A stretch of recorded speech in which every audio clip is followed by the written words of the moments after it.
everybody, it's Emily from ARG Schooling, and today I'm doing my February reading wrap-up.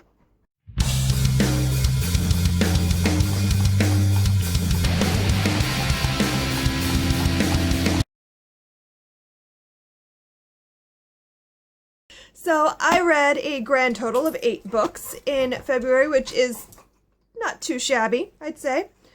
Some of them I read to myself, some of them were read-alouds with the kids, so I'm going to try to divide them up that way. So I'm going to start with The Last of the Sandwalkers by J. Hosler. This is a graphic novel. You can see it's black and white illustrations. This is a really, really good book. And I keep saying I don't really like graphic novels, but then I keep reading them. I don't know. But I read this for grade 9. And this book is so good. It's about beetles. I know that sounds a little weird, but it's about a civilization of beetles who discover that there is a great big world out there that they didn't know about. And it's great. It's science. It's, I don't know. I don't know how to describe this book, but it is awesome. And it's geared towards, I think, like middle grade to maybe like preteen, early teens, but honestly, I got so much out of it that I think it's really for anybody, and it's awesome. It tells like the story of the building of civilizations and evolution and so much, and in a really easy to read format, and the bugs in it, the beetles are awesome. I love them. They're so interesting. I gave it a 4-star rating on Goodreads. Next up, I read Life as We Knew It by Susan Beth Pfeffer, and I did a full review of this, which I will link if you want to watch that. This is a book about, it's a survival story about a girl whose family is surviving an apocalyptic event when an asteroid strikes the moon and knocks it out of orbit and pushes it too close to the Earth. And I found it interesting. There were moments where I actually had to stop myself and like make sure my power was on because I was like in the story. I didn't want to be in the story. I didn't want to be in that world. So I kind of had to stop and double check occasionally that like my universe was still in proper order. But it's a good book. I gave this 3.5 stars on Goodreads. Next up, I read Story of the Earth by Robert M. Hazen, and you can see I tabbed the crap out of it. I read this for grade 9, and I found it fascinating. Like, I'm having some kind of like grand evolution thing where my brain is able to take in science. So for years, I thought science was boring. I could not make myself get into it. I found it dull. And the last like maybe 2 or 3 years, I started reading more science, and all of a sudden, like my brain is open to it. I can understand, like I don't know. But this book was absolutely fascinating. I loved it. I got a lot out of it. I'm excited to give it to my boys for high school next year. I think they're going to get a lot out of it. This is a history of the Earth through mineralogy, which I honestly had never even heard of. I mean, I know like geology, which is what I wanted originally to get this book for. It explains the origins of the Earth, and it's like through the billions and billions of years, through billions of years of its history up to, you know, life on Earth. And there's just so much history before life. I don't know. But I found this book fascinating, and like it opened my eyes to this entire universe that is science, and I'm excited to read more. And I'm going to look for more of his work because this is really well written. I put this up there with Bill Bryson's The Short History of Nearly Everything. It's just really readable, even though he was explaining concepts that I'm sure probably went over my head. It still was really readable, and I felt like I was getting a lot out of it. So I highly recommend this. I gave this 4.5 stars on Goodreads. Next up, I read The Girl with All the Gifts by M.R. Carey. Now, I had been wanting to read this for forever. I remember like a year and a half or maybe 2 years ago. I don't know. I'm not sure. But I heard a blurb about Joss Whedon recommending this book, and I was like, I have to read a book if Joss Whedon read it and thought it was amazing. So I was super excited, and I've been trying to get my hands on a copy, and my library doesn't have it, and they didn't have it in ebook. They only had it in audiobook, and I don't like audiobooks. And so I was waiting and waiting, and I finally bought it because I'm like, you know what? I'm going to like it, so I might as well buy it. And I was right. It was really good. And it reads it's a very Joss Whedon style story. If you know Joss Whedon's work, I found it to follow kind of his, not pattern, I wouldn't say it's a pattern, but it kind of was within the realm of Joss could have thought of this. And I don't want to give too much away, but it is about zombies. I mean, I think most people know that this is a zombie book, but it is not zombies. I don't know how to explain it beyond that, but because I don't like zombies. I mean, I love The Walking Dead and all, but I like The Walking Dead for the characters, not the zombies. And I'm just not a fan of the whole zombie thing.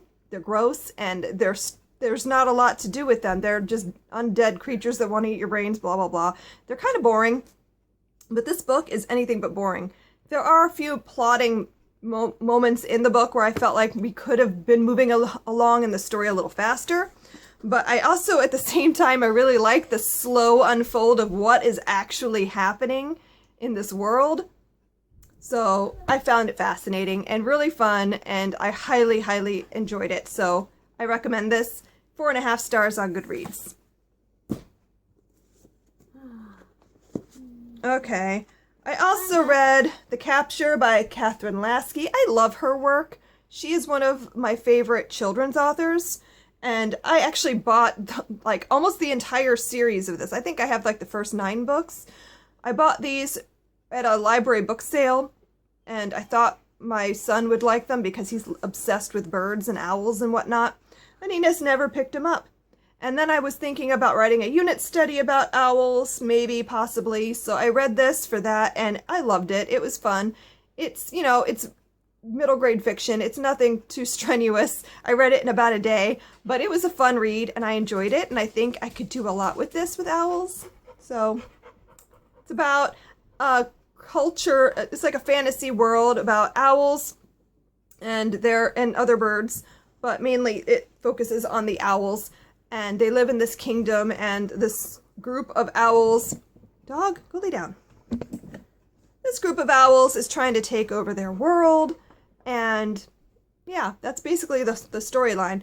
And our protagonist is an owl named Soren, and he is going to try to get the great Gahul, the legendary Gahul warriors, to help defeat these evil owls. Sounds a little bit silly, but I promise it's good. I gave this 3 stars on Goodreads. Okay, and I have one more book that I read to myself. And it was a Kindle read. I always have at least one book on my Kindle going because that's what I read at night when I'm in bed. And I read Terry Pratchett's Small Gods. It's a Discworld book. I have no idea what number because I'm not reading these in order at all. I just kind of hop around. I read this one because I had heard someone mention it somewhere, I don't know where, and it sounded fun. And it was really good. This Discworld This Discworld novel follows Brother Brutha, and he meets the god that he worships, but the god that he has been worshipping is this great all-knowing being, but he meets him when he's in the form of a little turtle who is fairly helpless and needs his help. And I found this really interesting and fun and thought-provoking, and about how we worship these gods who really are just sitting up there messing around with humans, and they really only have power if we give them power. And I found that kind of an intriguing concept, and I thought this was really well written. I love Terry Pratchett. His books are awesome, and I highly recommend it. 4 stars on Goodreads. Okay, and these last 2 books are read-alouds with my kids. We read Ready Player One, which my boys just loved. They ate it up. My daughter did too, but my son is obsessed with video games, and he got a lot out of this book. I'm sure you've probably heard of this. This has been going around on Goodreads and on BookTube for forever. It's not like it's a brand new book, but it takes place in our future, our close future, in 2044, I want to say. And we have this gaming system that was created. It is like taken over the world, kind of, called the Oasis, and it's virtual reality, and you can like go inside the games and like live in virtual reality, and which people do because the actual reality sucks so much that nobody wants to be there.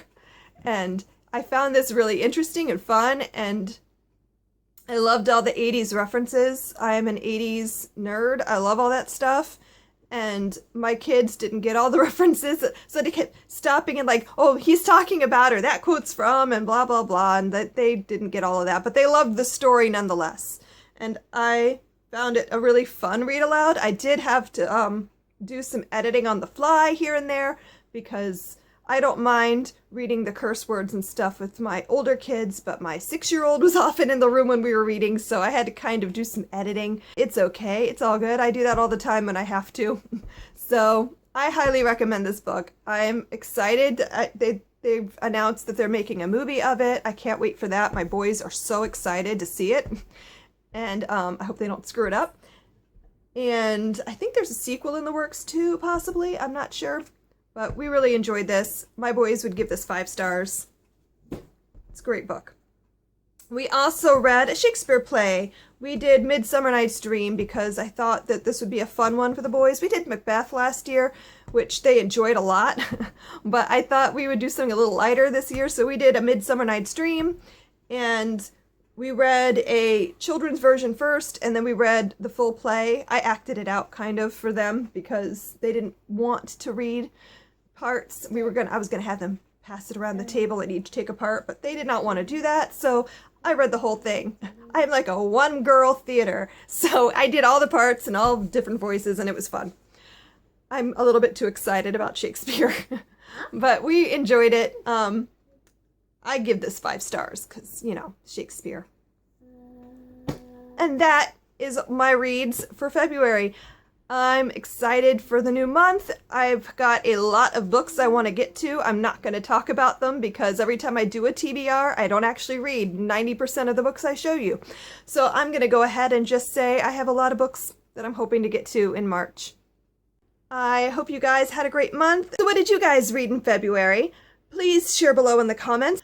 Thanks for watching this video. Please like, share, and subscribe, and I'll see you next time. Happy reading. Bye.